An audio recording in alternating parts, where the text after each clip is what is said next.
Hello, guys. We have a special week this week. The first part is that we are blessing the moon. It's the first month of the year next week. And this is when we can plant or let's say, create the right DNA for our year. The second thing is that something very special happened. We are talking in the story of this week about finishing the building of the temple. And we know that the temple is the place from which the infinite light of the Creator was expanded to the whole world. It's kind of a machine, a high-tech machine that transmits vague energy to blessings to this world.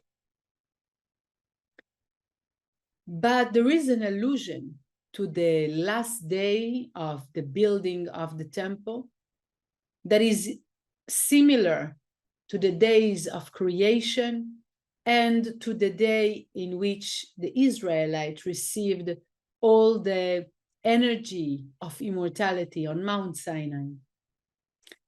And it is quite contradicting because in one hand, we can see those moments as problematic. Why? Because in each one of them, although they're supposed to reveal so much light, it was a moment of failure. If we're talking about the creation at the final day of creation, there was the fault of Adam, and all the energy falls into a process of correction, which is our life. If we're talking about the moment of Mount Sinai, Moses comes with all this immortality, energy, and vitality, and endless energy, finds the golden calf. All the energy falls into the negativity.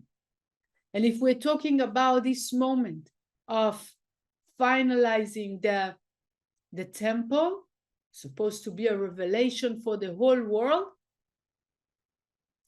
the sons of Aaron dies because of an incorrect or connected action that they did at that moment. And still, there is an energy, or there is something that we are learning, an energy of joy in the midst of the process. Although the process itself is very painful, is not always as we expect it to be, and sometimes very difficult. And still. So what do we learn here, and what is the energy that we want to connect to during this week? The first thing is the reaction or the non-reaction of the father of those two priests, Aaron himself, the brother of Moses. It says about him, Vaidom, and he's silent. How many times can we stay silent inside when something like this happened to us? When we might have done a huge mistake in choosing the wrong path, or if we are in the midst of a situation, a problematic situation, normally we would panic. Normally we would get angry. Normally we will accuse the whole world, right? Not Aaron. He was silent. What is this power that we gain from Aaron this week? It's the power of being silent. If something happens in my life, I want to keep the place of being the cause, of being at the central point of my life, and not falling into being reactive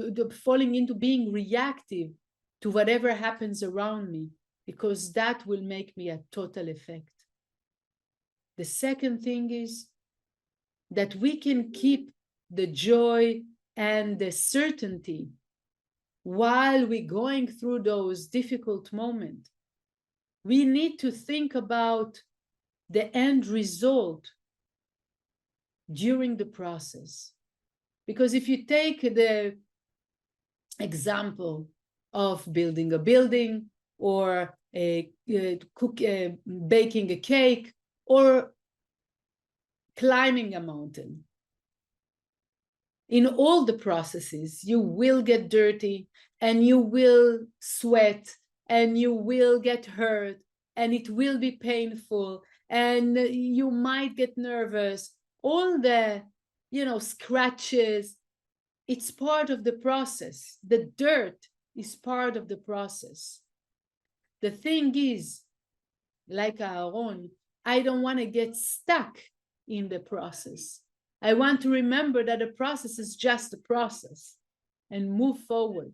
And being focused in my consciousness to the end result, to the fact that at the end of this process, there is an elevation and revelation of a powerful and pure and perfect reality, perfect self.